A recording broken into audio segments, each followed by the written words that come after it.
Next جو tool ہم لوگ ڈسکس کر رہے ہیں وہ ہیلنگ ٹول اور پیچ ٹول ہے. ہیلنگ برش ٹول کا ایکچوئل فائدہ یہ ہے کہ وہ کلرز کو کہیں سے بھی چوز کر کے کسی بھی پرٹیکولر دوسرے حصے پر پیسٹ کر سکتے ہیں. مثال کے طور پر میرے پاس سی کے اندر پروگرام فائل ایڈوب فوٹوشاپ 7 اور سیمپل کے اندر ایک ڈک کی پکچر ہے, اور میں یہاں غور سے اگر دیکھوں تو مجھے پتا چلے گا کہ اس ڈک کی دونوں آئیز جو ہے وہ ڈفرنٹ ہے. میں چاہتا ہوں کہ یہ دونوں آئیز جو ہے وہ ایک جیسی ہو جائیں, ایک ہی شیپ میں ہو جائیں, تو اس کے لیے ہم لوگ ہیلنگ برش ٹول کی مدد لیتے ہیں. ہیلنگ برش ٹول میں سب سے پہلی چیز اس برش کا ڈائمیٹر ہے, تو ہم برش کے ڈائمیٹر کو اپنے حساب سے بڑا کرتے ہیں. لائک میں اس کے ڈائمیٹر کو آلموسٹ 45 کے آس پاس سیٹ کر لیتا ہوں, اور دین اس کے بعد ایک آئی کے اوپر اپنے ہیلنگ برش ٹول کو جسٹ سمپل میں نے رکھا ہوا ہے. کی بورڈ سے الٹر بٹن پریس کریں گے اور ماؤس سے جسٹ کلک کریں گے تو اس نے اس آئیز کی کاپی اپنے پاس رکھ لی ہے. الٹر بٹن چھوڑ دیں گے, جہاں پر اس آئی کو ہمیں پیسٹ کرنا ہے ماؤس کو اس جگہ تک لے جائیں گے اور جسٹ سمپل وداؤٹ اینی کی پریس کیے ہم ماؤس سے کلک پریس کریں گے. آپ دیکھیں جو آئیز کی کاپی اس نے اٹھائی تھی وہ اس نے دوسری جگہ پر پیسٹ کر دی. اگر اسی آئی کی کاپی مجھے ایک اور دفعہ چاہیے تو میں نے الٹر بٹن پریس کر کے رکھا, جب ماؤس کا سائن چینج ہو گیا تب میں نے کلک بٹن پریس کیا, یہ کاپی اس کے پاس آ گئی اور میں اسے کسی دوسری جگہ پر پیسٹ کر سکتا ہوں.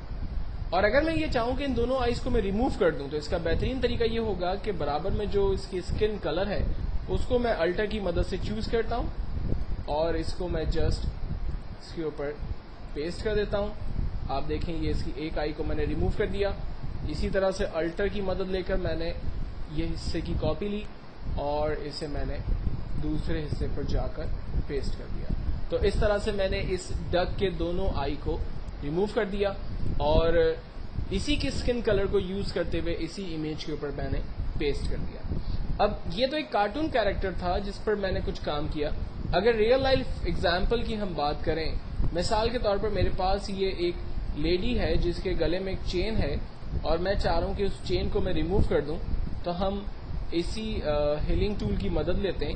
برش کے ڈائمیٹر کو اسکن کے حوالے سے ہم سائز میں چھوٹا کرتے ہیں جتنا ہماری ریکوائرمنٹ ہے, اور اسکن کے کلر میں سے جسٹ ہم لوگ الٹر کی مدد سے کلک کر کے اسکن کلر کو سلیکٹ کرتے ہیں اور اس لاکٹ کے اوپر پیلس کو پیسٹ کرتے ہیں, اور اس طرح سے باری باری ہم دیکھیں اس حصے کو ریموو کر دیتے ہیں.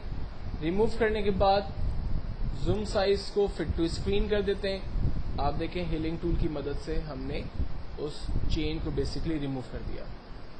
ہیلنگ برش ٹول کے بعد جو نیکسٹ ٹول ہے ہمارے پاس وہ پیچ ٹول ہے, اور پیچ ٹول کے لیے میں دوبارہ آپ کو اسی ڈک کی ایگزامپل کی طرف لے کے چلتا ہوں کیونکہ وہ زیادہ آسان طریقے سے سمجھ میں آئے گا ہمیں.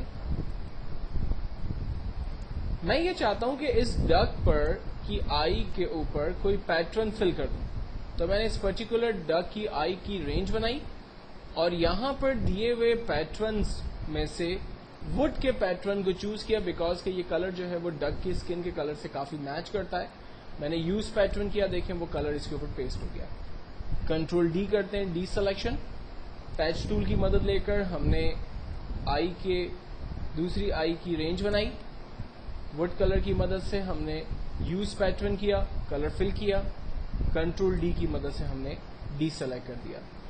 تو پیچ ٹول کا جو مین فائدہ ہے وہ یہ کہ پرٹیکولر حصے کی آپ رینج بنائیے اور اس میں آپ کوئی بھی پیٹرن جو آپ فل کرنا چاہتے ہیں وہ آپ فل کر سکتے ہیں. آپ کی امیج پر وہ پیٹرن جو ہے وہ نظر آئے گا.